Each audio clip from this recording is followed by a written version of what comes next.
Entendeu, Becker? Becker? Tava mutado, foi mal, entendi. Você tava de boca fechada o tempo todo? É que eu Tava falei, mutado. uhum. Ah, tá. Ah. É. Então, em relação ao tempo de jogo, então lá eles gostam de dividir em quartos, e daí a gente tem 4 quartos de 15 minutos. E daí vocês têm ali os intervalos. Né? Então, entre o primeiro e o segundo quarto tem um intervalo de 2 minutos. Entre o segundo e o terceiro, um intervalo de 12. E entre o terceiro e o quarto, 2. Mas daí, sempre precisa lembrar que o jogo não é corrido. Né? O tempo para em cada jogada que o tempo precisa parar. Tá? Então, se vocês verem um jogo mesmo, ele é bem parado. Por quê? Ah, teve o chute, né? Lá o kickoff. Então tem o kickoff, aí para, porque daí vai trocar o time. Aí começa o ataque, os caras estão indo, estão indo, estão indo. Aí eles vão perder a bola, eles chutam, vai parar de novo o tempo. Então o jogo ele acaba ficando bem picado, o que acaba sendo bom para o futebol americano, mas ele se torna um jogo bem longo, né? Porque aqui a gente teria um período de 1 hora, mas esse jogo facilmente pega 3, 4 horas às vezes, tá? E daí na questão do Super Bowl, ali é aquele segundo intervalo de 12 minutos, normalmente ele é maior porque tem show no meio, né? Então, esse ano, por exemplo, é o Usher. O Usher vai cantar ali entre o segundo e o terceiro quarto. O show normalmente dura uns 12, 15 minutos. E daí, além disso, tem a galera montando palco e tal. Então, aquele tempo fica bem maior. E daí, além disso, tem os tempos, né? Os tempos que o treinador pode pedir, que daí pode deixar esse jogo um pouco mais pausado. Aqui em relação aos árbitros, né, que a gente tinha comentado naquela hora, são ao todo 7 árbitros. Então a gente tem o árbitro principal e os outros 6 auxiliares. E você pode ver pelo boné dele essa diferença. Então normalmente o árbitro principal ele vai estar com um boné branco e os outros árbitros com boné preto. É uma coisa que é interessante da arbitragem é que todos os árbitros têm um número do lado e nas costas.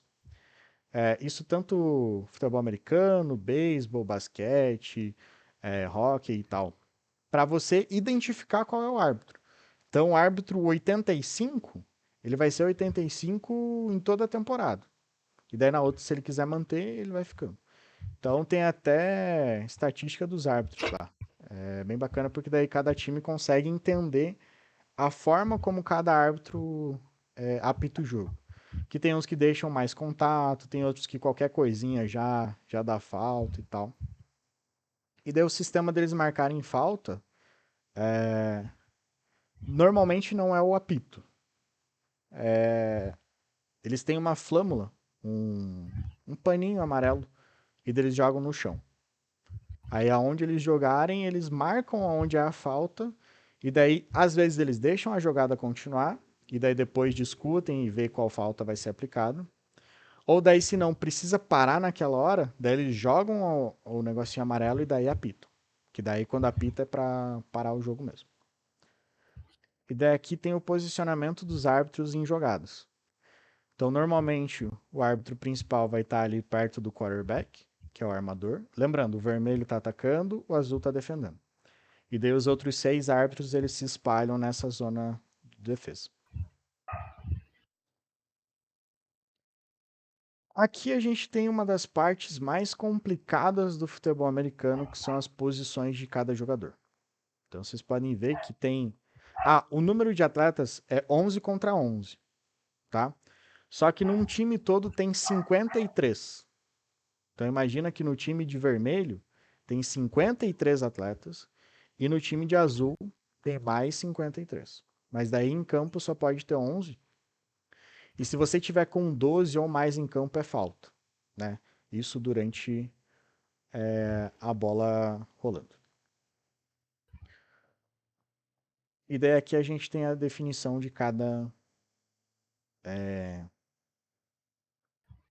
posição. Então ali tem os de ataque: quarterback, running back, wide receiver, tight end, center, offensive guard e offensive tackle. E na defesa a gente tem o defensive tackle, defensive end, outside linebackers, inside linebackers, cornerback e safety. E daí a gente tem os especialistas ali que são os de chute: o kicker, o punter e o long snapper.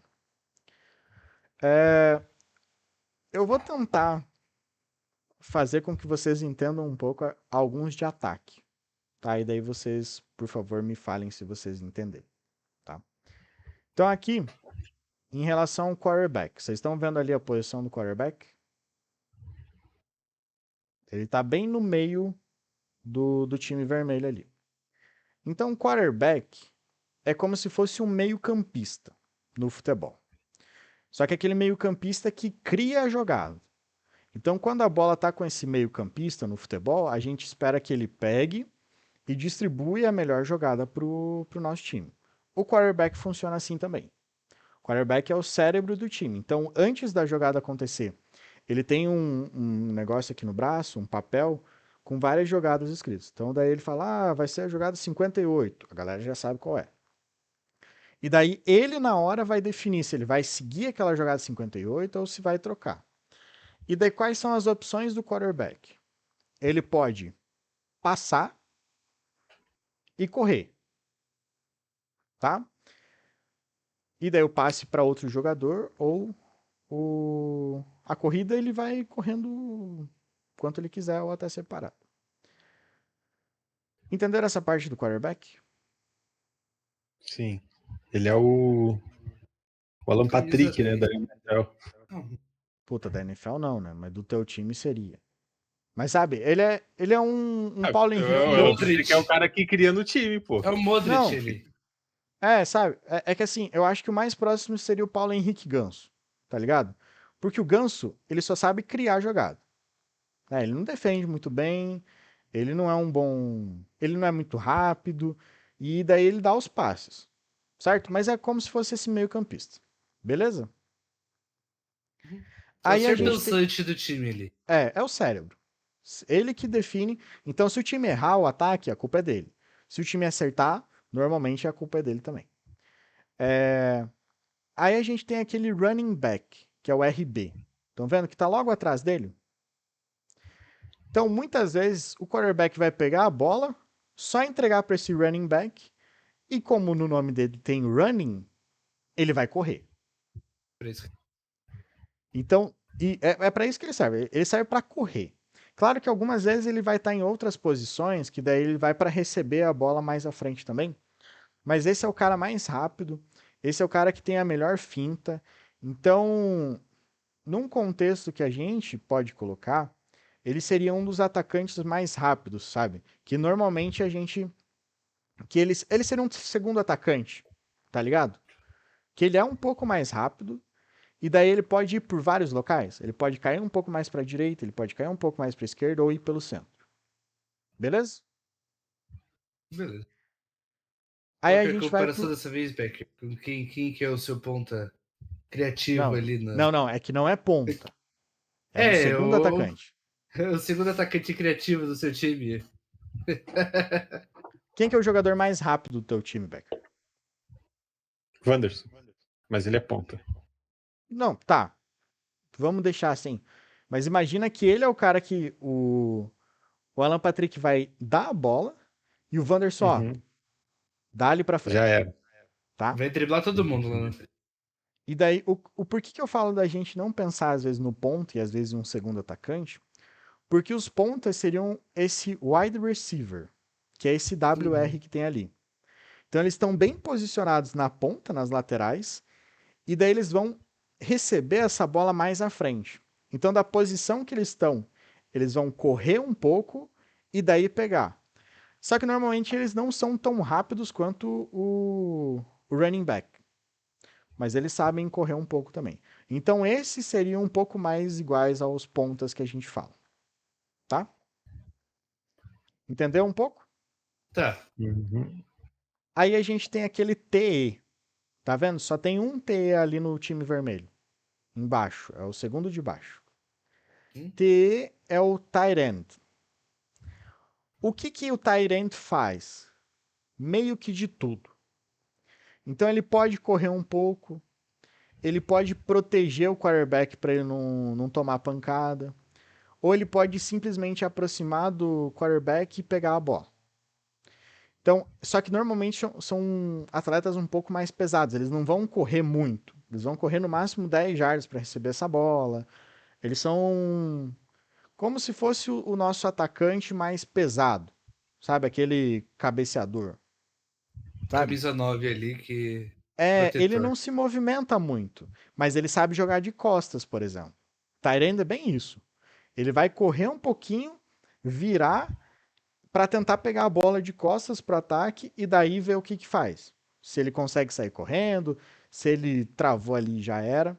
Então esse Tyrande é bem esse cara mais forte, tá? Pivôzão. Isso. Pode ser um É pivô. isso. É só porque ele não vai estar tão lá na frente, sabe? Ele Uhum. vai se movimentar pouco. E daí a gente tem aquelas outras posições ali no time de ataque, que tá o T, o G e o C. Começando pelo C, ele é o center. A única diferença dele para os outros ali que tem o O é porque antes de começar o ataque ele tá com a bola. Tá vendo que ele tá com a bola ali encostada no chão? Ele vai estar com aquela bola encostada no chão para quando for começar a jogada, ele jogar essa bola pro quarterback por baixo da perna. Tá? Então Uhum. essa é a única diferença dele para os outros que tem o O. Mas a função desses três caras não, desses normalmente 5 caras, são segurar o time de defesa para não chegarem no quarterback. Para o quarterback ter tempo de fazer a jogada, seja correndo, seja passando. Então aqueles ali que tem o O e aqueles ali que tem o D do time de defesa, quando começa o ataque, eles se batem. Normalmente é assim. Porque é o de defesa tentando ir para pegar o quarterback e o de ataque segurando esses caras. A função desses caras de vermelho ali é simplesmente segurar, não deixar outro time passar. Eles não têm. Eles são uns monstros, cara. Porra, os caras de 200 quilos, gordão, e, porra, vai te segurar até acabar o mundo. Então, é simplesmente essa função. Né, que ali é o Offensive Tackle e Offensive Guard, se não me engano. Isso, que são esses dois últimos que aparecem. Então, Center, Offensive Guard e Offensive Tackle, eles protegem o quarterback. Tá? Entenderam um pouco o time de ataque? Tá. Uhum. Você vai falar sobre como funciona o ataque depois ou a gente já pode fazer a pergunta agora? Pode perguntar. Porque você falou que só podem ser feitos passes para trás ou lançamentos que são à frente, é isso? Nessa questão de passe é assim. Tá vendo que a bola tá exatamente na linha de 50, certo? Sim. Então, Quarterback e depois decide para calma. onde vai. Ó, aquela linha ali de 50, eles chamam de linha de scrimmage. Mas vamos colocar como uma linha inicial de ataque. Uhum. Dessa linha inicial de ataque para trás, você pode fazer lançamento para frente. Tá. Daquela linha ali para frente, os únicos passes que podem acontecer são para o lado ou para trás. Você não pode sair lançando para frente, Tá. tá? Ok. E daí normalmente, por isso que o quarterback ele tá um pouquinho mais atrás, porque daí ele Uhum. recebe a bola e daí naquela posição ele pode jogar. Então, por exemplo, o quarterback recebeu a bola e ele tá ali se movimentando para lançar essa bola. Ele passou da linha de 50, ele não pode lançar mais. Agora ou ele corre ou ele acabou a jogada. Ali ele só tem a opção de correr ou passar para trás. E se ele passar para trás, passou da linha de 50, o cara pode lançar de novo? Não, acabou. Ali é só Uhum. passe para trás e corrida. Tá. Ele recebeu a bola, continua atrás, ele pode passar para frente, para o lado, para trás, para onde ele quiser, Uhum. tá? Vai perguntar mais alguma Tá. coisa disso? Daí ele lançou para dos pontas.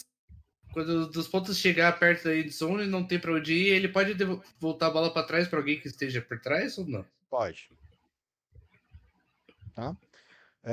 Ele pode, e daí normalmente você vê isso mais no final do jogo. Tipo, tá faltando 10 segundos para acabar o relógio, o cara não chegou na end zone ainda.